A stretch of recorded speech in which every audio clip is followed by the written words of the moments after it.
Once upon a time, in the grand kingdom of Aurelia, there was a princess unlike any other. Her name was Princess Helga, and she was not the dainty, fragile royal maiden that many would expect. While other princesses spent their days embroidering or composing poetry, Helga spent hers lifting great boulders, wrestling bears, and training with the kingdom's mightiest warriors. Her shoulders were broad, her muscles sculpted by years of physical discipline, and her strength was unmatched by any man in the kingdom. Helga's father, King Eirik, was proud of his daughter's prowess but deeply troubled that no nobleman, prince, or knight had yet asked for her hand in marriage. Every time a potential suitor arrived at the castle, he would take one look at Helga's towering frame and imposing stance, and suddenly recall urgent business in another land. Some tried to woo her with poetry, but she found their verses flimsy. Others challenged her to duels, hoping to prove their worth, only to be defeated within moments. The court whispered about Helga's predicament. A princess is meant to be delicate and graceful, they said. Who would want to marry a woman who could throw them across a room? But Helga paid them no mind. She had no interest in weak-hearted men who feared her strength.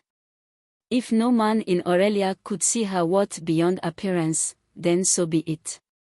One day, King Eirik announced a grand tournament. Whosoever can defeat my daughter in combat, he declared, shall win her hand in marriage and the right to rule beside her. The news spread far and wide, drawing suitors from distant lands. Knights, warriors, and princes alike came, eager to prove their strength. But one by one, they fell.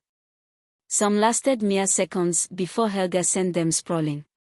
Others tried to outwit her, but her battle instincts were too sharp.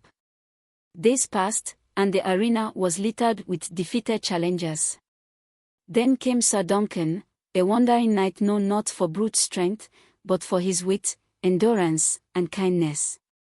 He observed Helga's fights from the shadows, noting her style, her patterns, and, most importantly, the way her eyes dimmed each time another man underestimated her.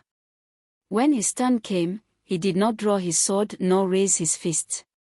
Instead, he bowed deeply and said, Princess Helga, I do not wish to fight you. I wish to learn from you. Helga hesitated. No man had ever said such a thing. You do not seek to defeat me, she asked. Sir Duncan shook his head. I seek to stand beside you, as an equal. As a partner.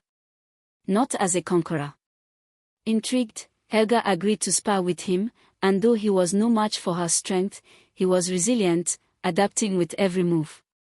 He was not afraid to lose, and he did not treat her as a prize to be won. As the match went on, Helga found herself smiling for the first time in a long while. When she finally pinned him down, he only laughed. Well fought, my lady, he said, breathless but grinning. The court held its breath. The rules dictated that the only way to marry her was to win, but Helga stood, offering Duncan her hand.